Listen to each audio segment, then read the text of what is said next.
Good afternoon, everyone.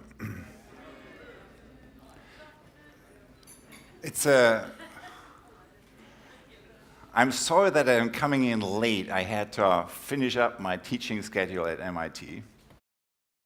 But it's great to coming into a party that's already underway. And it feels like very much like a family reunion of members of a family that in part you know, and in part you don't, but that you feel very connected to. So thank you for allowing me to join the conversation a little late. And there are so many connections. I see Lorenzo, I see Alfred, I see many other faces of collaborators. I have been sitting a few minutes ago in the chair of Arne Næss, who has been the teacher of my teacher, Johan Galtung, a Norwegian, who was my thesis advisor and with whom I created, as a student, a global peace university where we kind of basically took a group of 35 students from 15 countries around the world, and for 1 year, we went into all the major cultures and studied peace and conflict from the center and the periphery of these cultures, using religion as an access point to understanding politics and conflict. So that was a formative experience to me, and so sitting in that chair also brings that back. And so I just want to acknowledge all the,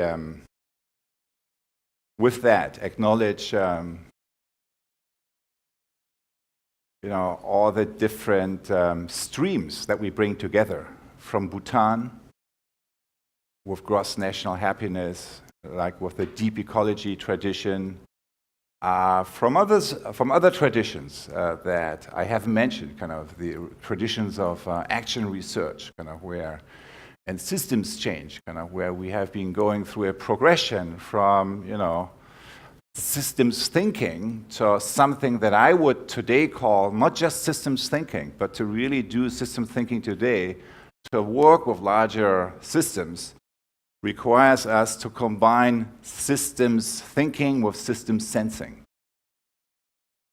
Because if we cannot feel the pain of the others, it will just stay in our head, and it won't do, it will not kind of unlock the collective creativity that is available to us, and that is kind of the foundation for deeper systems change. So so that's kind of what I feel, kind of coming into this family, and this is the moment where we need to come together and step up our game. So I want to talk a little bit about the current moment, a little bit about kind of some experiences I have been having on these topics, and then maybe, I don't know, open up, if we have the time in the end, I think we will have a panel, but maybe also before kind of we can have a little bit of a conversation.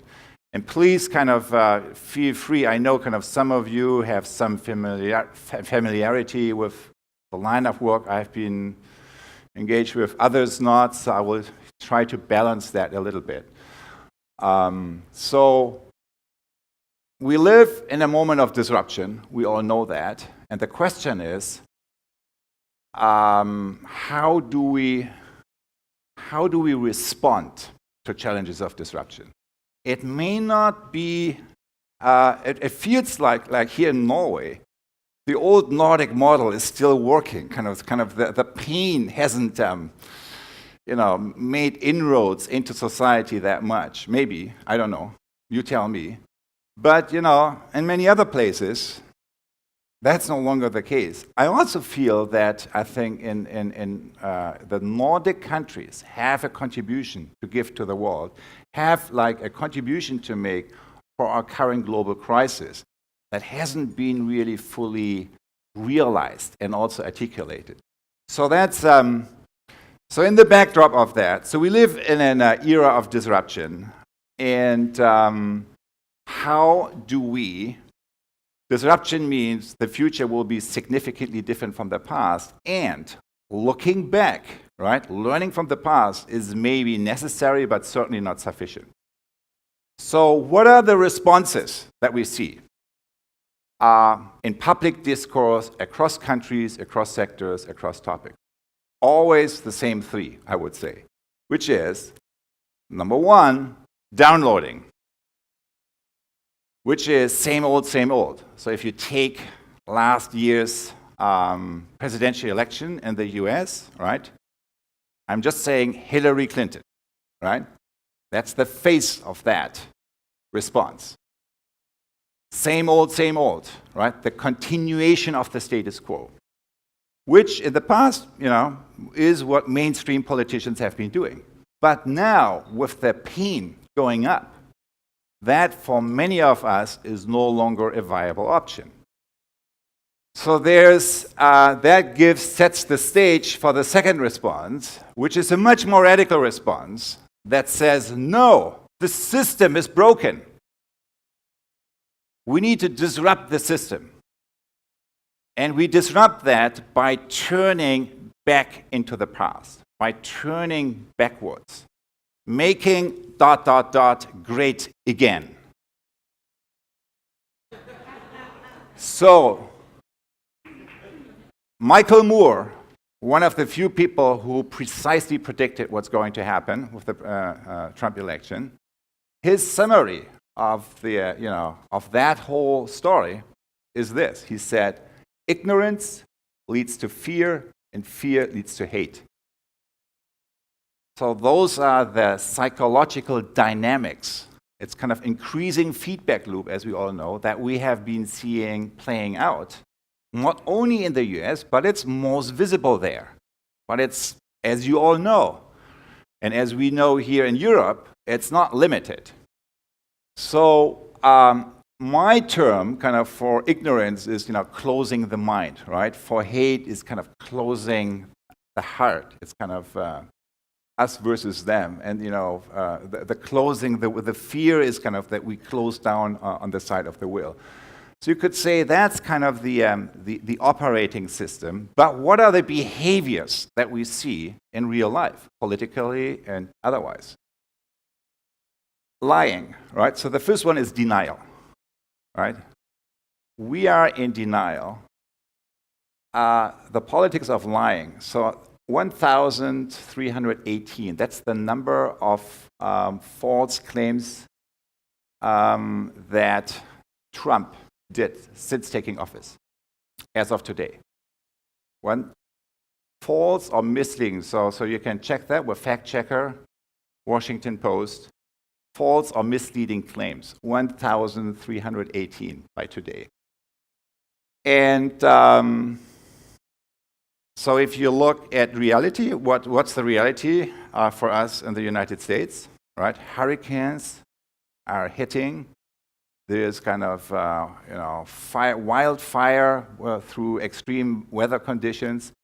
So it's hitting us in our face. What's the conversation we are not having? Climate change. Mass shootings. More than one mass shooting per day in the United States. What's the conversation we are not having? Gun laws. So that's denial, right? When you look at that and you say, what is that? What really is that? It's hitting you in your face every day. What's the conversation you are not having to deal with that? So that's denial.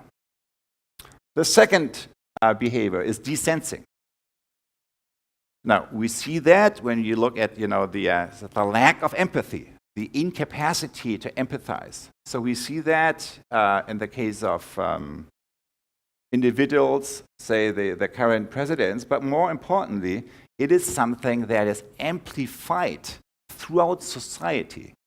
There are shocking numbers of empathy of US college students where that, the empathy used to be stable for decades, and then it's dropping off with the rise of social media.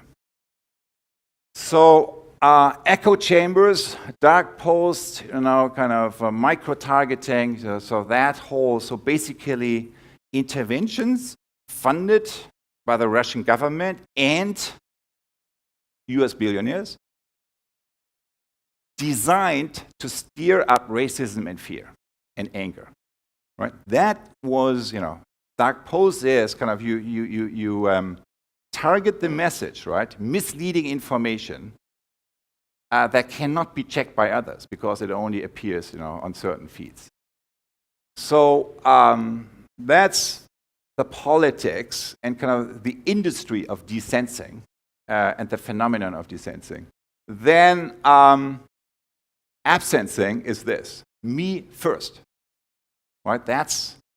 What is that? It's ego system awareness. Right? That's kind of the clearest articulation of that. That means myself. So when you look at that phenomenon, myself is 100% stuck inside my own skin. So I cannot escape that. So I cannot, with empathy, myself moves beyond my own skin. I begin to connect to someone else and so on.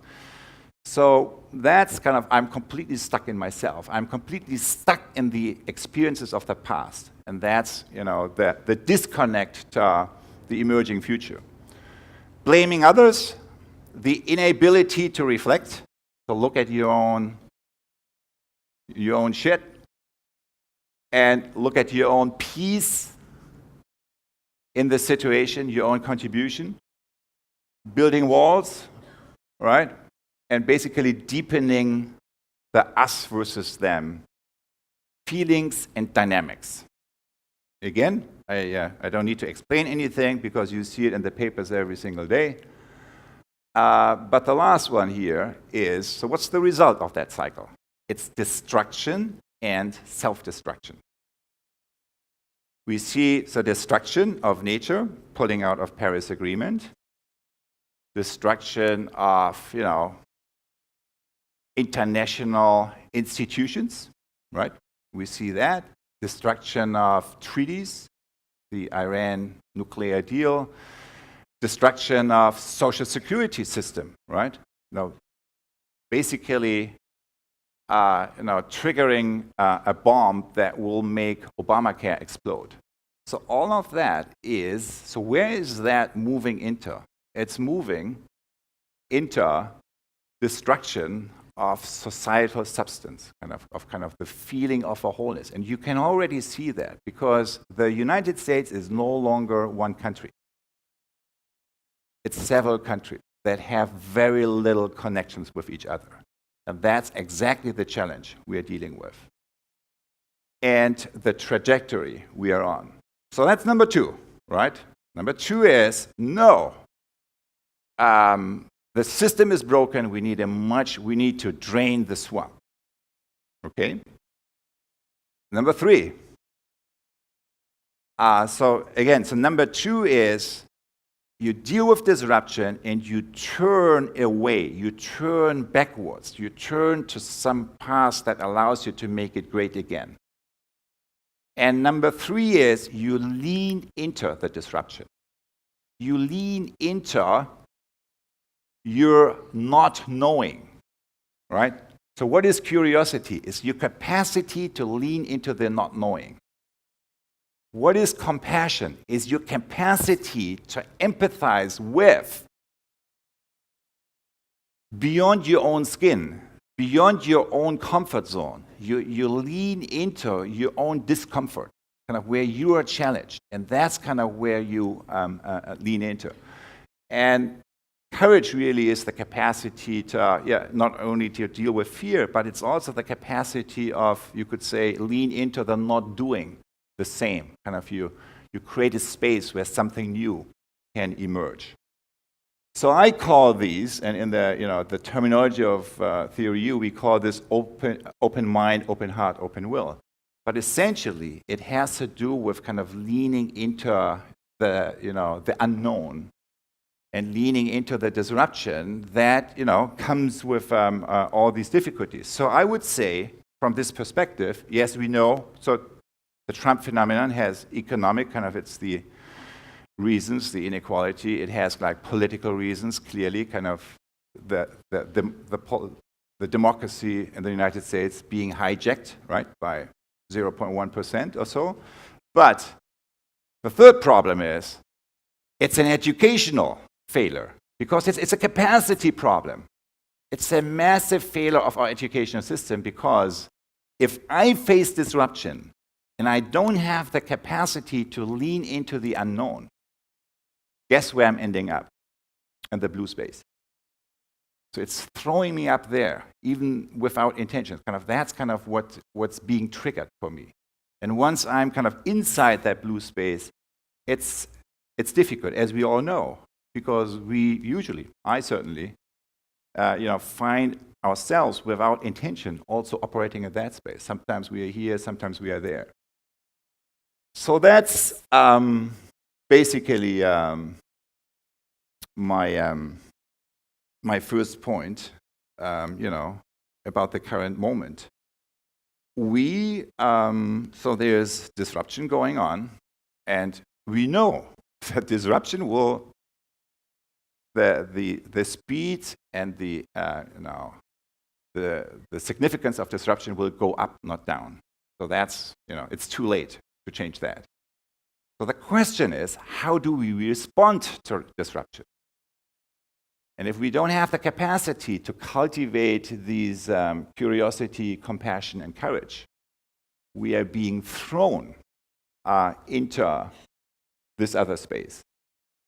So most of us, I would assume, know these spaces well, because from personal relationships, but. And we know that in society today, we have both of these things going on significantly. There's a lot going on here, and of course, there's a lot going on here. So what is the difference? The difference is, here, it's two things are different. The first one is dark money, which is the title of a good book. It's a little depressing, though. Jane Meyer, and just one mini fact, right? What changed the stance towards climate change in the U.S.? A $550 million campaign between 2002 and 2008 by the Koch brothers and other folks who kicked in. So that's dark money. Like there's an industry that's building up this kind of climate denial stuff. It's not happening accidentally. And now look at the investments we have here. I think we have a discussion later this afternoon, kind of on a panel, kind of what to do here. But if you just compare that, it's a little bit out of balance, maybe. Well, that's one problem. But the bigger problem is this: we have an amplification mechanism here through media and social media. That's just amazing. All these bad and depressing news are kind of replicated and amplified every single moment, every single day. What's not happening is, even though there are all these, we know the future is already there. All these, many of these initiatives are sitting in this room, actually, right? The future is already there. It's at least in a seed format. But what's not happening? The amplification.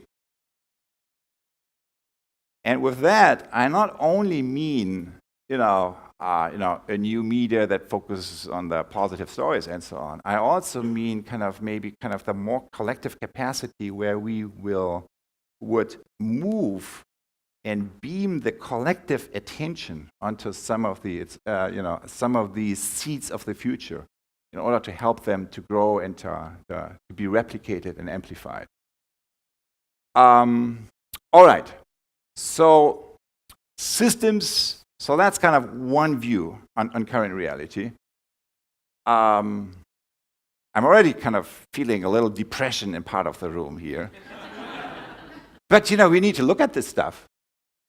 So that's part of our job, right? So it's not, that's just making us react against that, but we can't be part of the denial pattern, right, where we just tune completely out. All right, so thanks for coming back. So systems thinking, right? So that's has been a big background. That's actually why I went to the States, kind of to learn that, how to do that. I joined the MIT Learning Center, and and then I never managed to move on, so I'm still there. But you all know these models, right? Kind of the iceberg model. Have seen it many times. I liked, there are many ways of framing the systems that we are dealing with today. But the ecological divide that arises from the disconnect between self and nature, the social divide that we talked about a little bit, disconnect between self and other, and the spiritual divide. So those are like three groups that I find helpful. And when you summarize this one, the number that sums up this one is 1.5. We currently use 1.5 planets with our economy. So we use resources in the amount of 1.5 times the regeneration capacity of planet Earth. The number that sums up this one here is 8.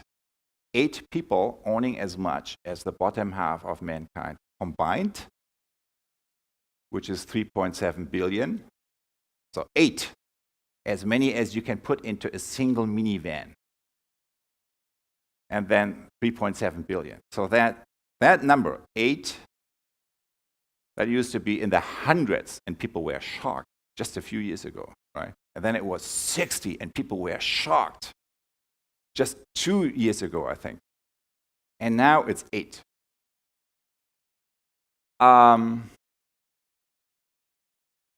Why, right? Systems, so we collectively create results that no one wants. Which ones? 1.5, 8, and the third one here is 800,000, which is the number of people who commit suicide. More people kill themselves every year than are being killed through war, murder, and natural disasters combined. And when you put that number into the context of anxiety, rampant anxiety, burnout, symptoms of burnout, depression, so you see a pattern here that is equally important and yet doesn't get the attention as much. So that's basically arising from the disconnect between self and self. So why do we collectively produce results that no one wants? 1.5, 8, and 800,000.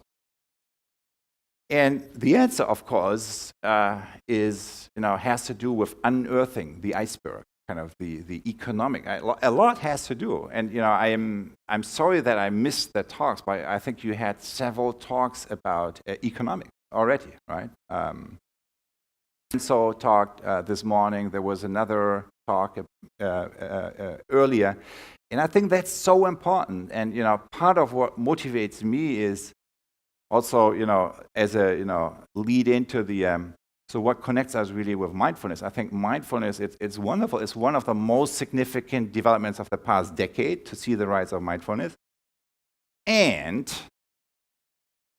it comes with a limitation, which is it's often the use of mindfulness is often limited to the cultivation of the individual, which is the foundation, but it can't be all. Because if you just change individuals, guess what? The system is not going to change at all. So we need to learn how to, let me delete the at all. So the system is not going to change profoundly. So that's what there will be change.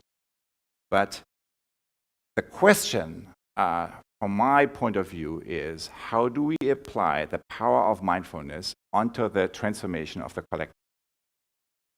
And that's where economics and rethinking economics is, in the total center of the conversation. So having a community here where these kind of different streams come together is wonderful. It's exactly the conversation that we need. So there's like, we could, I could talk about all the systemic disconnects. That would make everyone depressed before the day is over. No, I'm just kidding. So you already know all these things, so I don't need to. And part of them were covered, but examples are the disconnect between finite resources, infinite growth, right? Disconnect between well-being and GDP, and disconnect between the real economy and the financial economy, and so forth. So the question is, from a systems thinking point of view, okay, so we need to attend to all of these things, but we also need to ask the deeper question, which is, what is it? What are the deeper root issues that make us reenact all the above? And the deeper root issues, of course, have, originate to a large degree between our ears, right?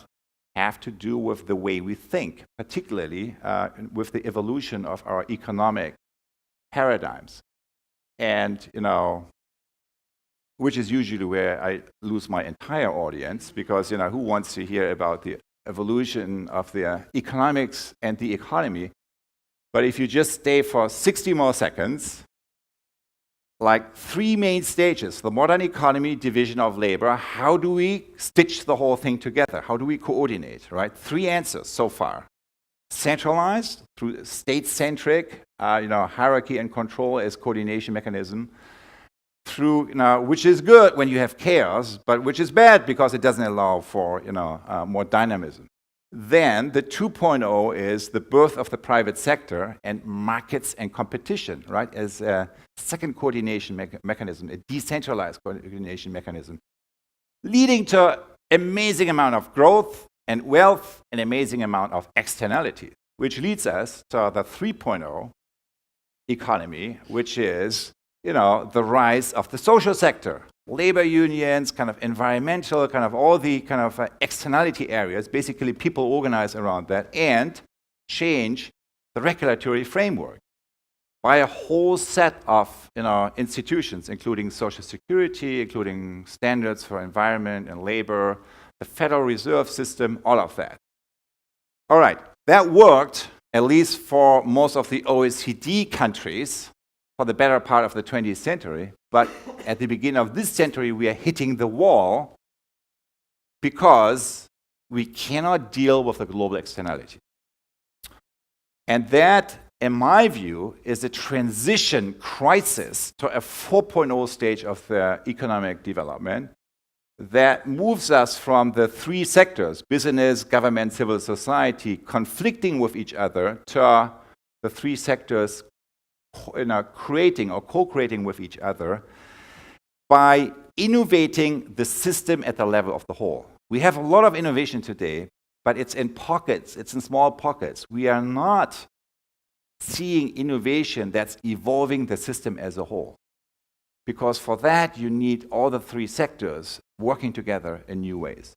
So what I'm basically saying here is that the evolution of the economy and the evolution of economic thought can be seen as an embodiment of an evolving human consciousness that moves us from traditional awareness,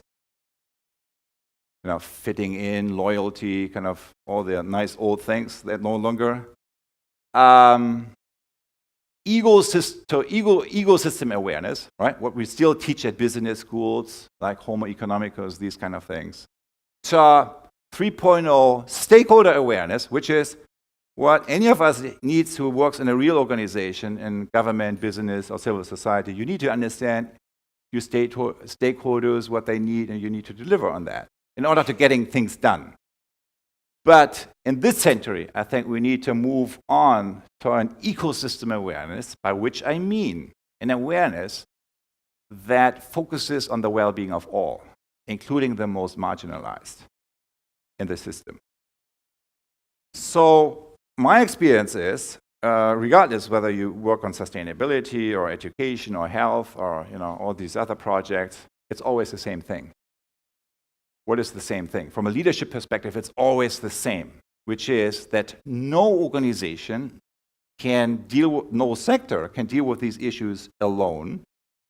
What you need to do is you need to bring in a diverse group of stakeholders that need each other to change the system.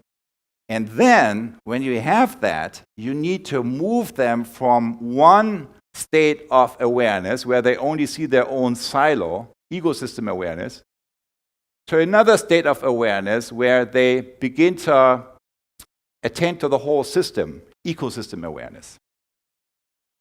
And that, in my view, is the number one challenge in leadership today, across all sectors. It's the same challenge, which is how do you move the key stakeholders that you need to bring together from ego to eco? That's what we have been experimenting with for the past 15 or so years. And what we learned is a few things. The first one is it takes a journey. A journey, it takes a process or a journey. You need to bring people on a journey where, you move beyond downloading through the stages of observe, observe, observe, which has a lot to do with seeing the system from the edges, kind of through the eyes of the most marginalized stakeholders. Deep reflection practices allow the inner knowing to emerge, and then kind of learning by doing, kind of through rapid cycle, small-scale experiments. So that's the first learning we had. The second is that this process only works if you begin to engage, if the change makers who go through, the leaders who go through this process, begin to engage in some kind of inner leadership work. And here's the moment kind of when I stumbled into that insight, basically, which is, when I was talking to the late CEO of Hanover Insurance, Bill O'Brien, who was summing up all his experiences, in leading transformational change over many years, with the following sentence: "The success of an intervention depends on the interior condition of the intervener." So what he says is the success of what I do as a leader, as a change maker, depends on the inner state from that I operate, the inner place from that I operate. What is that inner place? That's kind of the question really that came up for me. And today I would now describe or map this inner place in terms of these three domains. The open mind, by which I mean the capacity to suspend old habits of thought and to see with fresh eyes. Open heart, by which I mean the capacity to empathize and to see through the eyes of another. And open will, by which I mean the capacity to let go and let come. What does that look like in practice? Basically, a model, that's basically the architecture that we use for practical interventions. It's the same thing. It's kind of the three stages I just mentioned, but you do something before. That's called co-initiating, and you do something after, which is harvesting and then refining and scaling kind of the insights through the prototype. So as you go through this process, you set the intention, you walk in the shoes of the others, deep sense making, prototyping, and then scaling. As you do that, a lot happens, and in this case, it changed the outcomes of maternal mortality significantly, so which were kind of a real challenge and which started this project. But the most important change that really happens is that, as you can see, it's people here, it's people here. As people go through this journey, they change the way they connect with each other, the way they communicate, and the way they connect to the system. From one perspective, where the system is something out there, right? Something external to me, to this perspective, where I am part of the system that I'm seeing. And, we all know, kind of, as long as we see the system out there, it's all the idiots around me that are the problem. And it's only to the degree that I move into this mindset that we begin to have a useful conversation. So that's a lot of what change management is really about, kind of going through that shift. And when, as an individual, you move through this shift from here to here, now what's the word we use for that? So one word is mindfulness, right? mindfulness as the capacity to connect to the present moment by paying attention to your attention. When we do that as a team, we move from here to here. So when, say a team that has a conversation, what do we call that? We call that dialogue. Dialogue is not people talking with each other. Dialogue is the capacity of a system to see itself. And that also is the essence of systems thinking. The essence of systems thinking is, let me put it another way, the essence of systems intervention is making a system see itself. It's when that happens, right, the awareness, the consciousness on the level of the collective is shifting. And that's where the conversation shifts. That's where we have a much, we begin to collaborate more co-creatively. That's where the ease of moving from an idea to action kind of is incredibly increased. But you need to put that enabling condition into place. So from a theory U perspective, I would say the essence of systems thinking is making a system sense and see itself. So it's not enough just seeing it. You have to sense it. You have to connect. You have to extend the opening process from your mind to your heart. That's the gateway. Now, the big question, of course, is how? Right? How do we do that? We all know it's a lot of things that we already know, right? Which is you bring together a diverse stakeholder group. You need to build a container, right? You need to, because these are very conflicting organizations that people are coming from. So you need to build a container. You go on a journey. You kind of empathize and talk, and then, with all the different stakeholders, like in this case, the Bajau people who are living on the sea, and really connect with their experience. And then, as you come back, you need to move into some sense making. You can use scenario thinking, you can use some systems mapping. But what I have found, and I know Arana has been doing a session with you, that's where we use social presencing theater. Why? Because it's shorter, deeper. It's faster, right? So it doesn't take forever. Time is money, right? So we do these projects, we don't have resources. We have all the same problem. It's shorter and it goes deeper because it's not only on the level of the mind, it's on the level of the heart. So you kind of, you basically create a language about the deep structures that prevent change from happening, including kind of the power structures, including the dynamics of exclusion, and so on and so forth. And it becomes visible to everyone. So that's where we use that. We, of course, there's multi-sector, there's business applications, like in Alibaba. This is a different process here. So this is called 3D mapping, where you basically map the system with objects. But again, you go kind of then through a structured process of reflecting from here, kind of, you try to bring in the different intelligences and try to move with the current state and the emerging future state, just as you do with the social presencing theater. Same thing in Sao Paulo with a lab that involved 40 different organizations on sustainable food in the Sao Paulo area. So let me come to my last point, which is how do we ever, because we all have projects and successes when we are lucky sometimes. But what's the dirty little secret? It's a lot of work. All right? We need to put a lot of energy into the holding space. That means, can this really ever go to scale?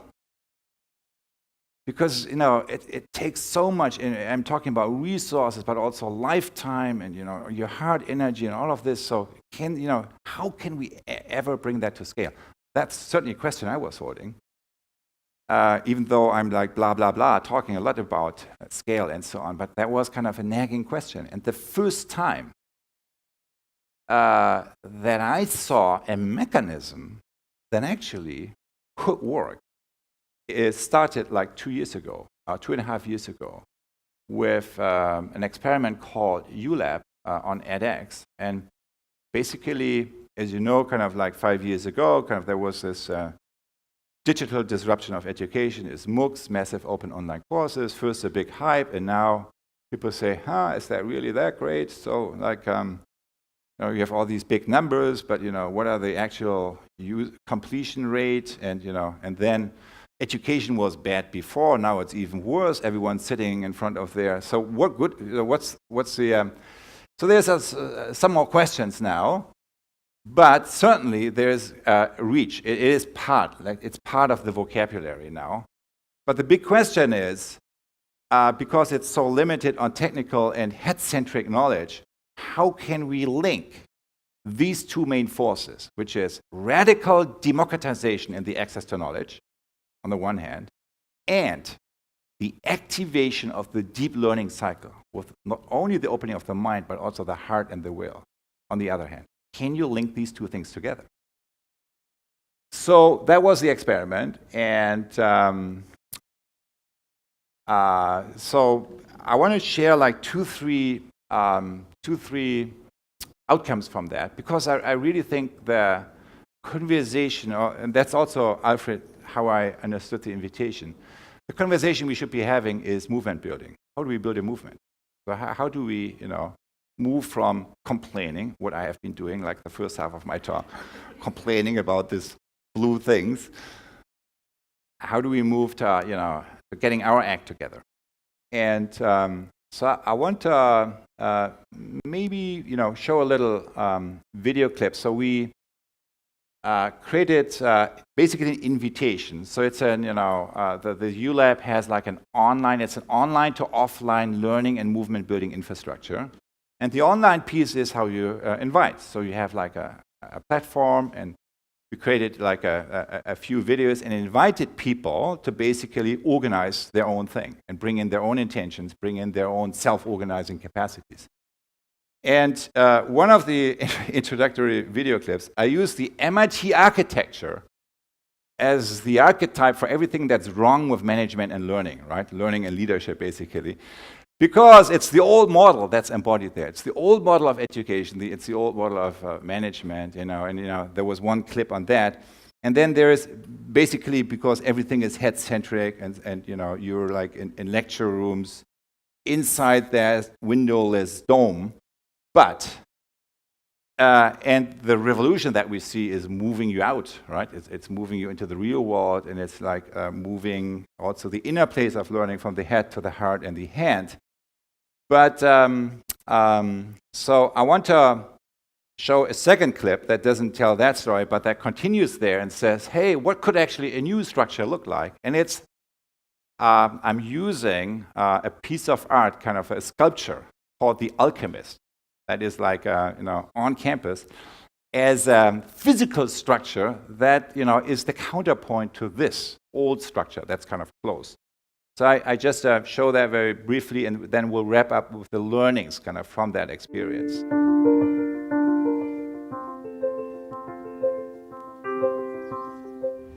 We are here at MIT next to a sculpture called The Alchemist, which since its installation in 2011 has quickly become a popular and iconic symbol on campus. Look at the area surrounding the sculpture. You might notice something familiar. The benches are made from the limestone salvaged from the original MIT dome. As you may remember from the last video, the MIT dome was built in 1916.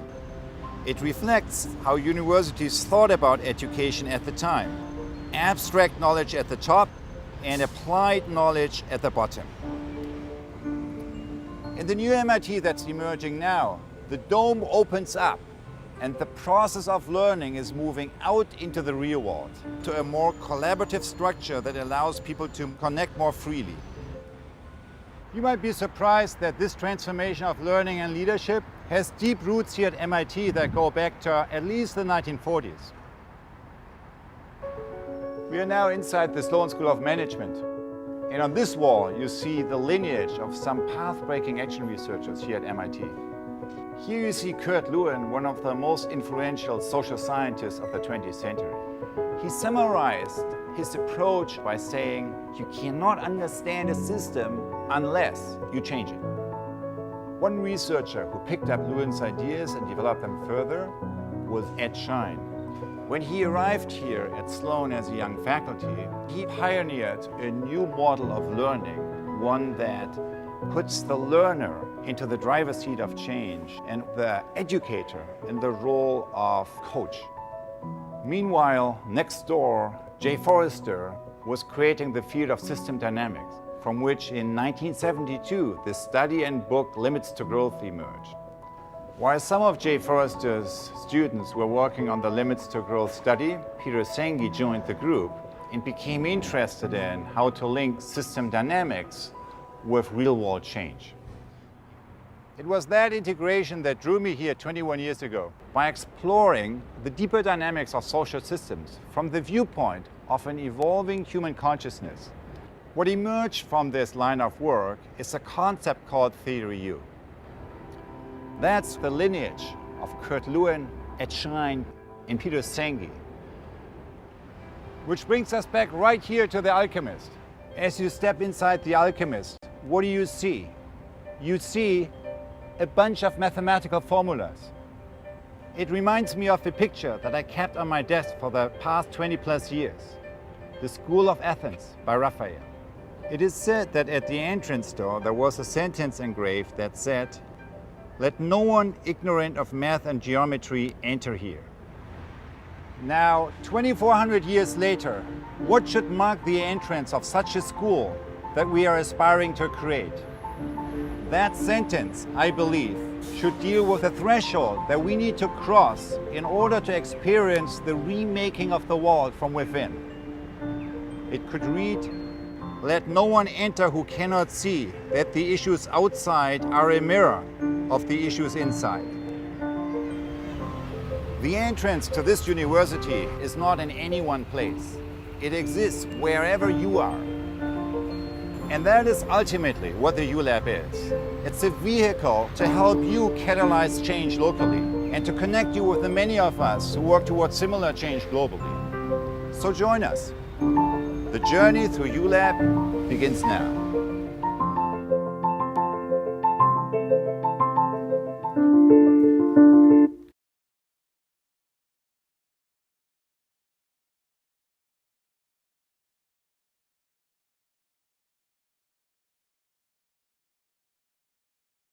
So the new structure is empty.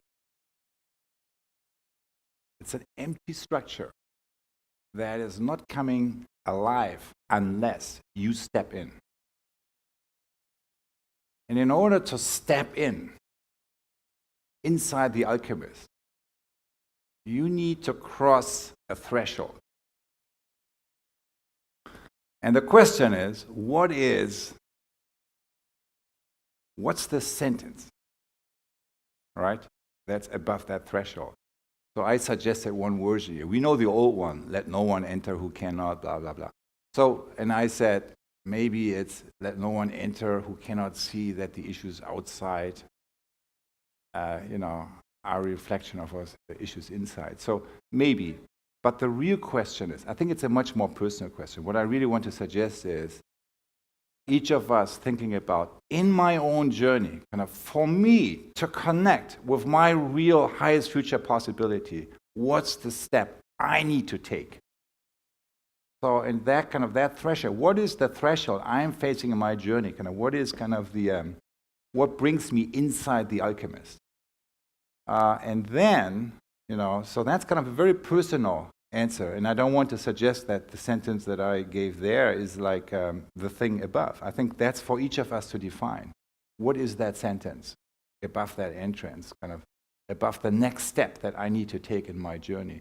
And that's maybe also something I want you to maybe contemplate on a little bit for a little moment, and for us to take into the remainder of the conversation. Because that has something, it's on the one hand very personal, on the other hand it's also very systemic because it has to do with our current crisis here on our planet, on Earth. So let me mention 2-3 things that came out of that, because this is kind of part of the conversation we're having now.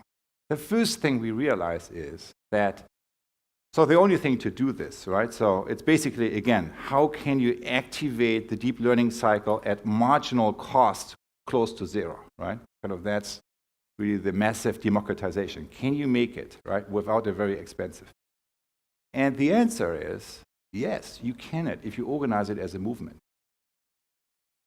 You need to enable that movement, you need to capacitate that movement, but that there is a lot of willingness, and there's a whole kind of dormant movement around, kind of a lot of people who want to step into that deeper space of development, personal and social and systemic development and evolution. So we had like hubs in 2015, kind of 500, 600 places at least. So that's, we counted. And even still, we do it the fourth time now, kind of it's lower numbers, like, 15,000. But still, it's more than 250 hubs, right? So it's kind of very, kind of, so there's a community being born somehow, which is an interesting phenomenon, also for you, Alfred, I think. And because kind of the Wisdom Together community is, has some similar, and it's so much connected. Then, so here are a few pictures of these hubs. Sometimes it's bigger groups, sometimes it's smaller groups. A lot of them, among others, happen in impact hub communities, right? In more than 40 of them. Often it's like smaller groups in personal spaces. Our inspiration was the Obama campaign, right? Create your own hub in your own living room, invite your friends. That was really, our inspiration for this whole hub structure. But, in a few cases, this is the Scottish government using ULAB as a tool for asset-based community development, basically activating bottom-up innovation in their communities. Another thing that we learned is that you can engage the global community together. So this is the one-page summary of Theory U, kind of the 4 levels of systems change: individual, micro, meso, macro, mundo, kind of all the way, kind of groups, organizations, and systems. And then the different levels of consciousness, right? Kind of from habitual to kind of co-creative here. And then we ask people, okay, where are you operating today in the ULAB community, right? And so you can spell this out. They said, basically, current reality, first 3 levels, right? Those were the double-digit percentage points in the responses. And then the next question was, given the challenges you face, right, on all these levels, individual, personally, as a group, as an organization, where should you be operating? 90% said level 4, like from a deeper level of, collective creativity and consciousness. And then the next question, of course, was, wait a minute, so that's what you should be doing, but you're not doing it? Why? What's holding you back? Give us your response in 3 words. And that's what they said. What's holding me back is fear, greed, ignorance. At the end of the journey, so when people are more connected with the future they wanted to create, we asked, okay, if you were really, if you really give it 100% to make it happen, what would that look like? What would it take? Courage, right? And if you went for that 100%, what's the support you need from others? Last question. And the answer was love, listening, trust. Which is an interesting answer, because that is actually something we can 100% deliver when we self-organize as a movement. And that's in fact kind of why a third of the or so kind of people who went all the way through said it was even life-changing for me. A lot happened in these small groups, right? The small case groups. But then there's also the digital connection, right? Global mindfulness moments, kind of where you bring together the entire global community. And stuff like that. So I started here, with the current moment, and said, that is our current moment. Both of these forces. So this is getting louder by the day, right? And it will not stop anytime soon. And this, the opening, the seeds for that, are also ever more present in our reality, yet sometimes overshadowed through the noise. So what do we do? So what is, you have all the amplification mechanisms here. Here we don't have them. So how do we move forward? And kind of from our perspectives, we try to focus on three things. One is, of course, strategic initiatives where you bring together in a system stakeholders that need each other to upgrade the system to ecosystem awareness, right? That sometimes it's in smaller places like in cities, sometimes it's in larger. That's basically to upgrade the way we connect with each other. Then, secondly, capacity building mechanisms. So this is cross-sector, right? Bringing together the three sectors. This is across the intelligences of the mind, heart, will, or head, heart, hand. I gave a little bit like a ULab, but so we have done the first step there, but I think a lot more needs to come that not only provides methods and tools, but also makes visible the living examples, where the future is already present in our communities today. Which is why we are currently teaming up with Huffington Post, to create a shared platform that puts the new economic narrative into the center and blends it with all the ULab mechanisms of massive capacity building. So it will be a site that's sitting both on the content piece, on the new economy, on the HuffPost, and then in the on the Presencing Institute side, there's also a content layer, and then it's blended with direct ways of engaging with each other, so that you can have conversations, that there are live events and all of that, and that there is a support system for moving your own idea into action and impact. So it's basically not only like positive stories, but blending these positive stories with enabling mechanisms that allow us to, link up all the seeds of the future that exist in our communities and support them in the way they need. So on the, this is probably the moment I should stop. But, so the heart of that, of course, of this movement building will be forum events like here, right? So this is, already part of that. Local self-organized hubs, and then live sessions, where all of that will be brought together. The last thing, maybe I want to, because I saw in the program, you had a lot of interesting stuff about education, about health. And in terms of these initiatives, I see actually the evolution of the operating system. For example, when you only take health and learning, it moved from traditional doctor and teacher-centric to 2.0 output-centric, which is evidence-based medicine or teaching for testing, bulimia learning, fast in, fast out, to 3.0 patient-centric or learner-centric structures and systems. You organize the system around the journey of the patient, around the journey of the learner, to a 4.0 that has to do with the ecosystem awareness and with activating the deeper sources of learning or strengthening the sources of well-being and health, right? Because the future, there's only 20% of our health is dependent, influenced by health services. But that's what this whole sector is about until 3.0. And the 4.0 starts to focus on the other 80%, which is strengthening our sources of health. Finance, right? Externality, blind capital, impact investing, externality aware, still tinkering at the surface usually. And then, maybe a new form of capital that we need that is really focusing on systems transformation. which is what we need given the current situation. And then, of course, it has to do with evolving the forms of management. Centralized is the closed dome, and the ecosystem generative fields is basically the alchemist, right, that I showed you in the video.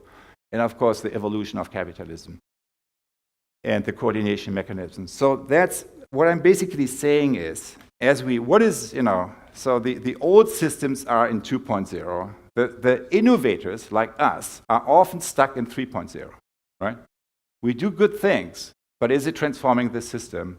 Rarely. So the question, as we move to 4.0, is cross-sectional, because what the health people, the learning people, and the agricultural and food people talk about is all the same thing. It's not different. The boundaries collapse in the 4.0. That means we need new 4.0 type of initiatives that bring together, that kind of create this new kind of societal holding space out of which kind of these systems and sectors can be reinvented. It's not 3. So, I could add more sectors, but I would put more people to sleep. So I'm just doing that with the example, right? But that's basically my last point. So where can we? So most of us are involved in some of these things.